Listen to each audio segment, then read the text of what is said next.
Welcome, everybody. This is Avoiding the Addiction Affliction brought to you by Westwards Consulting, the Kenosha County Substance Use Disorder Coalition, and by a grant from the state of Wisconsin's Dose of Reality Real Talks, reminding you that opioids are powerful drugs and that one pill can kill.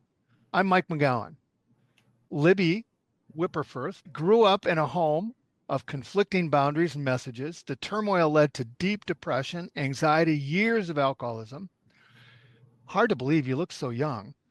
After several attempts to stay sober failed, she found herself at a tipping point. She's with us today to talk about how she put her life back together brick by brick by brick. Libby is a mom, a wife, a peer specialist, and an author whose book, Daily Journal, Building a Strong Foundation One Brick at a Time, is linked on the podcast blurb. Welcome, Libby. Hey, Mike. I'm grateful to be here. Thank you for having Well, me. see, isn't that nice? That's part of your journaling book, right? You're grateful. So I always ask this first. How long have you been in recovery? I just celebrated 9 years alcohol free on May 18th. So that is 3,309 days today. It seems very long when you put it out in days, but it doesn't seem that long ago that my life was completely different. And, it was hard. Most days I didn't think I would make it through the day. And now I'm living the life that I couldn't have even imagined at that point in my life. Well, when you talk about recovering brick by brick, doing it one day at a time, keeping track of the days, I think is a really good idea. Yeah, I mean, especially at the beginning, you're going second by second in Yes. instances, just trying to get through. And so each day we make it to another day is a good day. I don't know if you probably heard this. I'm sure people who are listening have heard various stories, but one of the more remarkable ones when I was a young man doing family therapy, I had a woman say to me that she literally stood in her kitchen, set the oven timer for 5 minutes, and held onto the stove Oh, wow. and then reset it, reset it, reset it. So, Yeah. recovery can be a challenge. Well, let's go back. I listened to a talk you have on YouTube and I flinched when I heard you talk about your family's love language. What Yeah. what what was it? So it was a love language of sarcasm and insults. Oh, yeah, that's cringe worthy. But I wondered when I heard that, I went, okay, ditto, Yeah. right? And, it's all fun and games, but, words hurt. And, when you're growing up like that, it takes a toll on your self-esteem and your It does. worthiness. It does. Libby, I work with kids and I ask them all the time how old they were when they realized the difference between funny and mean.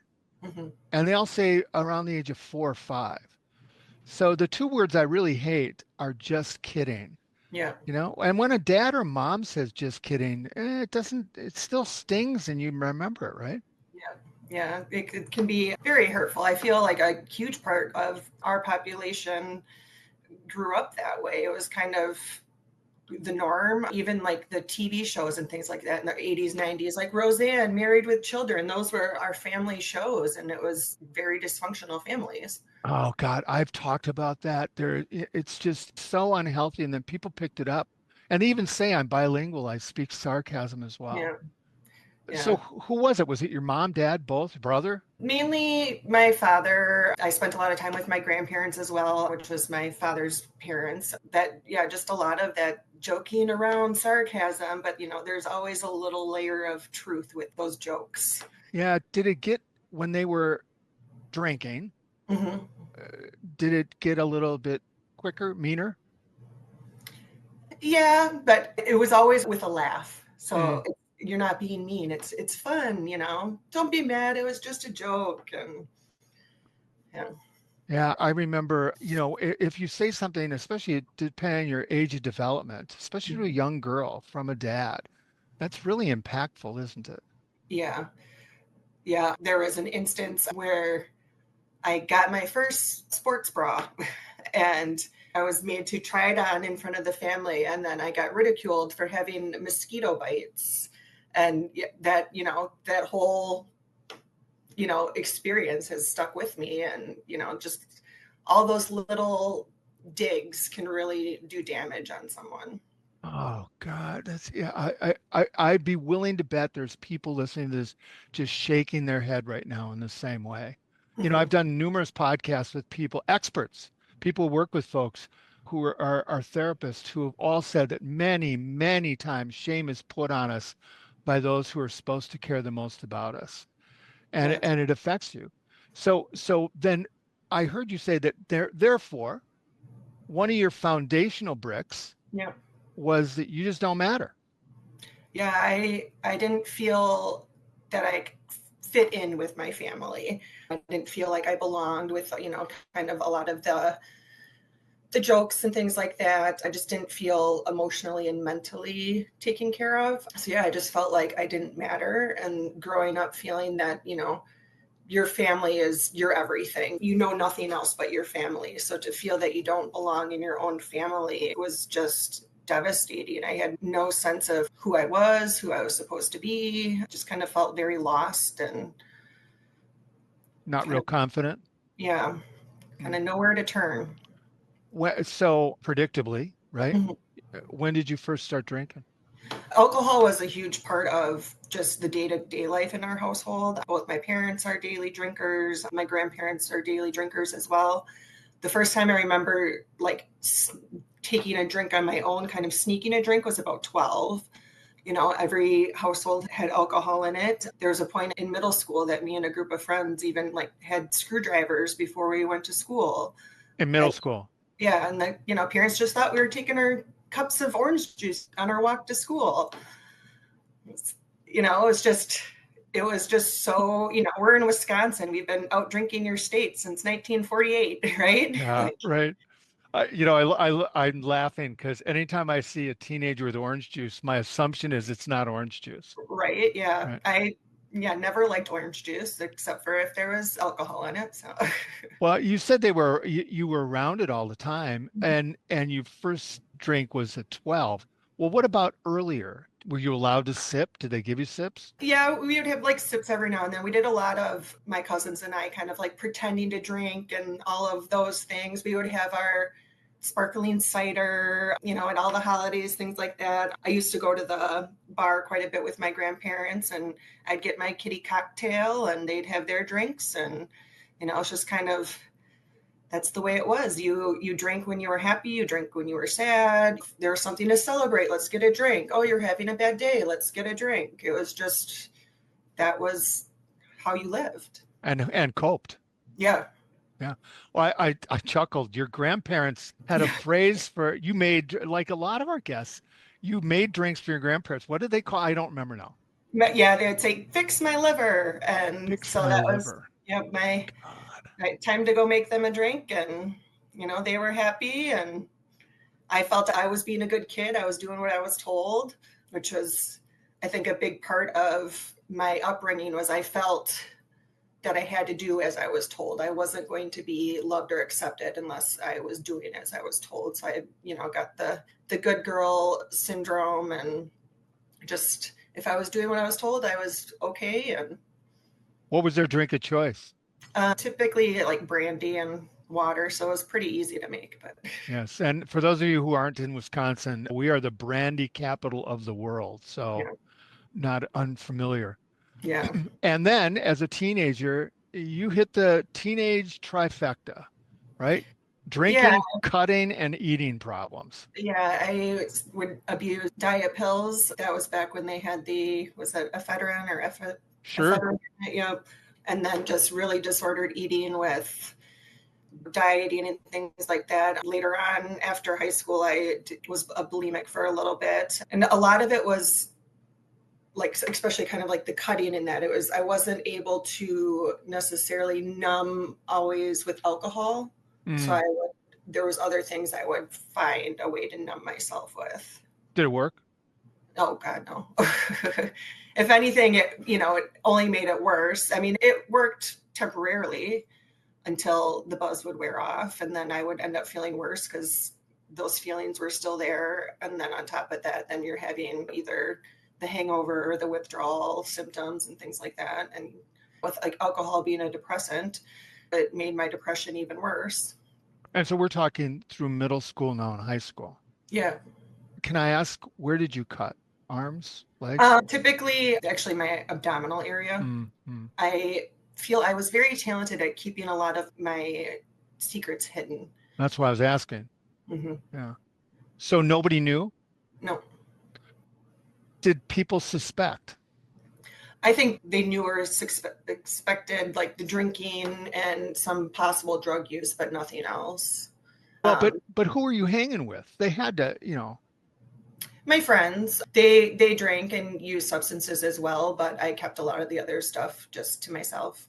so even your friends you were hanging with didn't realize you were cutting or necessarily bulimic or No, I didn't share much with others, which that's a huge part of my recovery now. I feel yeah. talking is the best thing. But it was just, you didn't talk about things back then. It was just the time of, there wasn't many divorced families. There was, the mental health, all the stigma around that. You just didn't talk about things. So a lot of my friendships were very the superficial level where you didn't get deep into what was going on at home. It was, we had fun together, we'd party together, but then other than that, there was not that deep connection. That's always such an interesting term to me, the partying, right? Yeah. It almost like, oh yeah, it's a good thing, right, to party. Yeah. And then in adulthood, you added blackouts and Yeah. promiscuousness, right? Yeah. Yeah. I was also taking antidepressants and anti-anxiety medication, which a lot of those you're not supposed to have Right. alcohol with. So, yeah, I was kind of like a zombie and I would just not remember a lot of things. I would spend a lot of my mornings hungover trying to figure out what I did or said the night before, going through my text messages and hoping I didn't, no one's mad at me. And it's just, it's a lot it just adds on to the anxiety and the depression. It's a vicious cycle of, okay, what did I do wrong now? I And then think that there's the shame of it. Then you start drinking again. And there's a lot of people who are maybe listening who have never had a blackout. yeah. So, and they can't fathom having one and having another. So, do you remember your first one? Was it when you were young or, I would probably more into like young 20s, I would say. and did it scare you? A little bit, but I feel a lot of it was that I just felt it was just normal. Mm, That it was, oh, you just drank too much that night. Maybe next time don't drink as much. Don't mm. drink hard alcohol that time. Yeah, it wasn't the Maybe not too, behavior, it's the yeah, alcohol, right? yeah. So And I would come up with excuses or try something different next time. And along the way, your folks broke up. yeah, so my parents separated when I was probably about 8. Mm. It was told to us that my mom had an affair and was leaving us for this other person and wanted nothing to do with us. So that was part of my large foundation of not feeling like I mattered. My own mother doesn't want me. And I don't know the full story, things like that. But, as a child, that's what my narrative was that my mom doesn't love me and I don't matter. That relationship ended up not working out. And then she wanted to have some custody with us, but she lived in a different state at that point. So it was a lot of back and forth and feeling forced to go somewhere to be with someone who I didn't think wanted to be with me. It was rough as a child, kind of feeling like, where do I belong? No one loves me. Now I have to miss out on all this time with my friends to go hang out with this person that doesn't love me. And When I heard you talk about that, you and your brother got your dad just stuck in a bus and yep. So by the time she was out of state, they had a very toxic divorce and weren't able to co-parent very well. So he was tired of having to meet her halfway and, hour and a half away. So he would put us on a bus and that would take us there. And yeah, I can't fathom doing that now with my children, but yeah. this was no cell phones, no Life 360, yeah, no nothing. It was just like, all right, see you Sunday and hope that they made it. So did your mom then put you back on the bus or drive you halfway and put you back on the bus? So she would drive halfway and then put us back on the bus. Wow, wow. And your brother, was he a companion at this point or was he an antagonist? He was definitely an antagonist. He was the one in charge on these trips, Oh, but he was more of the big brother bully kind of relationship. Wow. Wow. I love the story. The story is people can identify with that, right? Mhm. When did you first say enough and try to get into recovery, or did something happen where you got forced into it? It was more, a couple of instances were more forced, I would say. The incident before I went into inpatient rehab, I was at my worst. I was drinking all day. I had to have alcohol in my system. Otherwise, I would go through severe withdrawals. And I was intoxicated at work and ended up passing out in my car on my lunch break. Wow. So the security guard had tried to wake me up and had called the ambulance. It was a whole scene. I was very fortunate that my work was supportive in helping me get into recovery. I did a intensive outpatient treatment at that time. Was doing well and stayed sober for just about to my 30 days and treated myself to a Long Island to celebrate and lost that recovery. And then just kind of a few weeks of just on and off the wig and going to the hospital for withdrawals. And then I was finally able to get into an inpatient facility. So that it was somewhat forced, but I had been wanting and knowing I needed help for probably a good year prior to that point. A lot of people take multiple times, multiple at bats before they Mhm. get a hit, right? Yeah. Talk about that. What do you think you missed the first few times, or what do you think you didn't get that it didn't stick, or you know what I'm asking? Yeah. Yeah. I think it's a combination of things. You are surrounded with the people, places, and things. Mhm. You have to kind of change all of that. You can't just take away the substance and try to go back to your normal life. So I think that is a huge part of it, as well as the why. Figuring out the why of why you're using, what you're trying to numb, what you're trying to avoid, those types of things. And until you kind of discover what your why is and try to work through that, then I don't think that the addiction part can go away as well. Well, okay, so talk about that because that's really interesting. So now let's say you're sober, right? Mhm. And all of these feelings just come washing over you like a tsunami. And where's your experience coping with them? Where's your role models for coping with them? Yeah, none. So, right, how do you learn that? For me, I was very fortunate with my first job out of recovery was with Journey Mental Health. So I was able to like fully immerse myself in recovery. It was my work, it was my life after work. I was able to surround myself with positive role models. I really dug into trying to learn what's wrong with me. Hmm. So I just went into researching and kind of self taught myself a lot of things. And then just with the experience of my own employment and things like that. But not everyone is that fortunate. Having a good support system is huge. So whether that be a therapist or your recovery groups, things like that, you have to surround yourself with a different type of people now.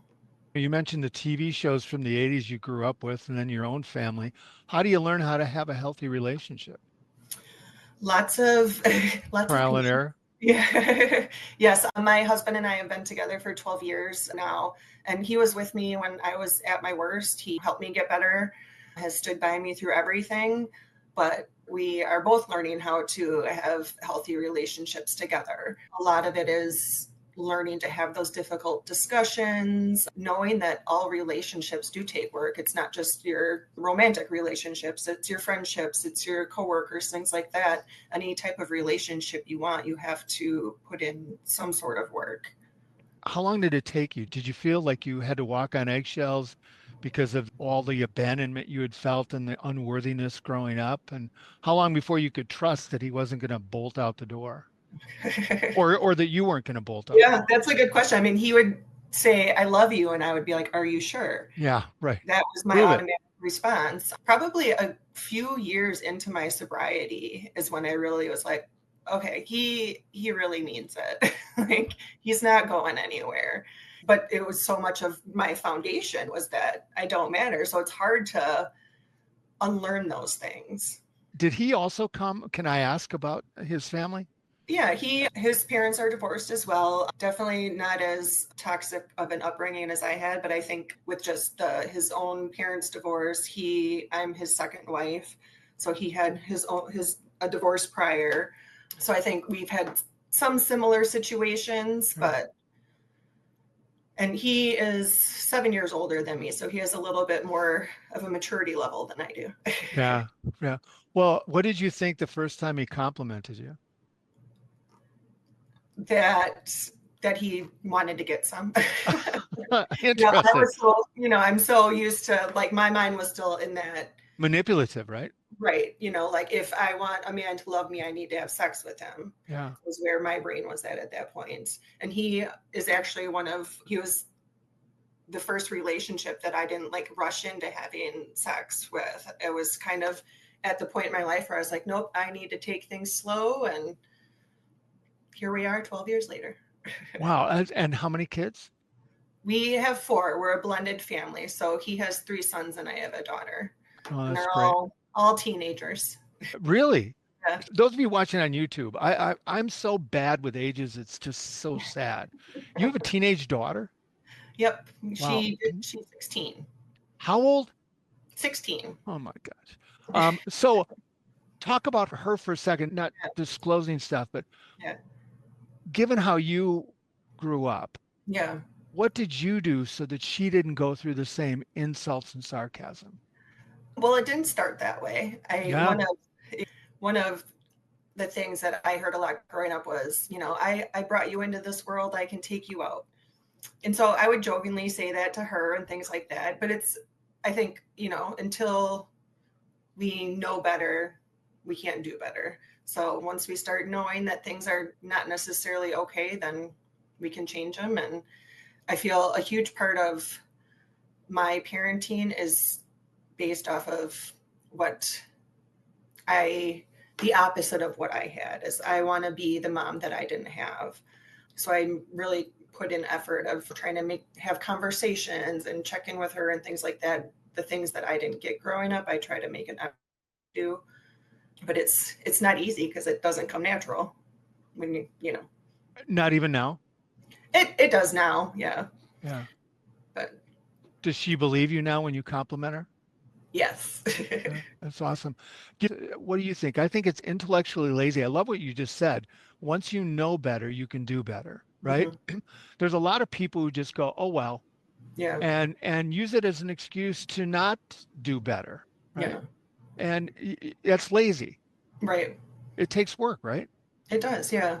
And it goes for everything. Nobody knows everything. Nobody knows what they're doing. We're all just trying to take it day by day. And once we know things, then we can do better and just be better all around.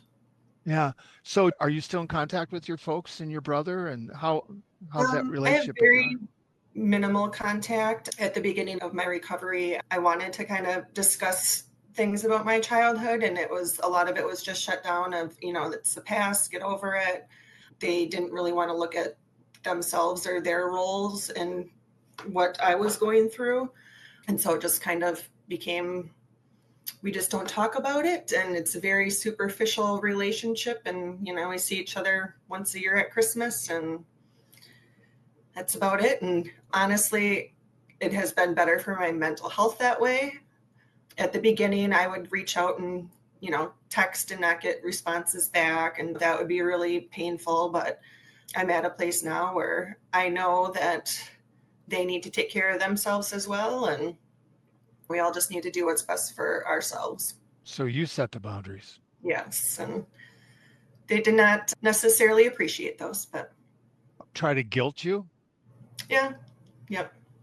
My mom more so than anyone else, but Yeah. How do you keep them from guilting you? Because that's a discussion we've had a number of times here, yeah, which is that whole blood is thicker than water is a lot of garbage in a lot of ways. right. It's not easy. It's still like that. They're your family. You still want to fit in and belong and feel loved by them. But I feel that I'm at a spot now where I know that they're where they're at, and that's okay.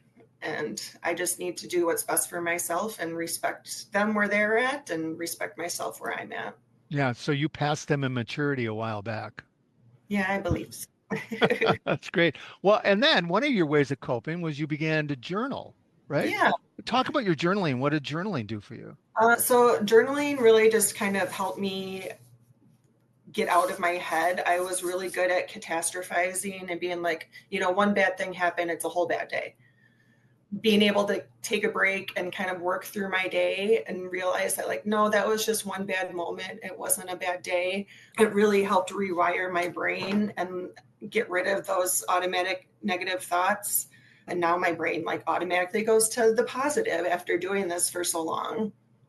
And so you ended up writing the journaling book, and it's a step-by-step go-to guide, right? And it Yep. Just a real focuses on what? gratitude, affirmations. There's a reflection portion of kind of looking back at your day, looking at the good things that happened. How did you take care of yourself that day? It really helped me also get into a routine, which I feel is very important in my well-being. Kind of how did you take care of yourself for the day? I feel a lot of us put ourselves last. So making sure that we kind of reflect back on what we did for ourselves and how we took care of ourselves is important as well. That's great. And do you do it every day? Give or take. I try. There's some nights where I'll do the journal I have set up as kind of a short little part in the morning and a short little part at night.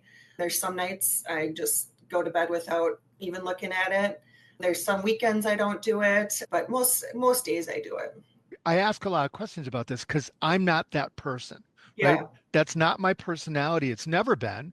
I Yeah. tried it and it didn't work for me, but I like people who are that organized and can keep those things together. I'm much more burst of energy, get a lot done, then kick back. So doing Yeah. that daily stuff wouldn't work for me. Yeah. I think one thing that has helped for it to work for me was that it's only meant to be a few minutes. I Mm, was coming across some other journals that I was doing that it was too much. Like I want to just be able to just do it for a couple minutes and then move on with my day. I don't have a half hour every morning to sit and think about a variety of things. I have a million other things I have to do in the morning. So it didn't fit into my schedule. So I ended up kind of creating something that worked for me. you don't have the time to curl up with your feet under you with a cup of hot tea. No, I already get up at 5. I can't get up any earlier. I know. Every time I see somebody doing that, I'm like, well, you can't have too many problems then, right? Right. And I found this out too. You're a certified peer specialist, Yeah, I became a certified peer specialist back in 2018. Back then, there wasn't too many peer support specialists in the right? recovery teams. So it's really nice to see that it's becoming more popular in recovery teams. I haven't been practicing in the last few years.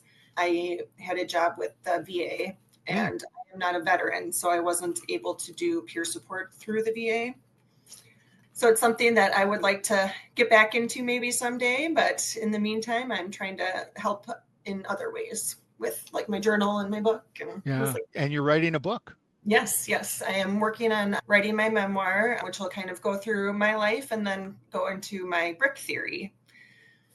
So, which is essentially that we are all created brick by brick, everything from every interaction we have, everything that's been passed down to us, everything creates us, even down to like a cellular level. If you really want to get into it, we're Hmm. literally built brick by brick. And kind of going into our interactions with others too. Like, are you helping build someone up or are you tearing someone down? Oh, love that. So I try to carry that with me with any interactions I have. Like, am I helping build this person up and making their lives better, or am I somehow destroying them? Yeah. It's a hard time to build people up. I mean, it's an easy thing to do, but boy, are we surrounded with tearing people down, aren't we? Oh yeah. I mean, just even simple interactions with people at like the grocery store. Yeah. You're the person checking you out. Have eye contact with them, smile, thank them, chat with them. A lot of people are not doing those things as often, and it tears people down. If someone already is having low self-esteem, and then someone comes up to them and doesn't treat them well, it just knocks them down even more. Well, when you get your book done, let me know. Oh, for We'll sure. we'll publicize it and I'll have you back on. We'll talk a little bit more about the brick Yeah, by I would brick. love that. this has been great. I really appreciate you being so open. I think it helps a lot. I've taken a bunch of people to meetings over the years, and it's so funny when somebody says, "How did they know all about me?" And it's like because it's so in common, right? We all Right. have so much in common. Yeah, I Uh, think the more we can share with others, the more that we can heal each other. it's what a great takeoff statement that is. Well, thanks for your inspiring story, your honesty, and for those of you listening, watching, I hope that you find love and courage and support wherever you are.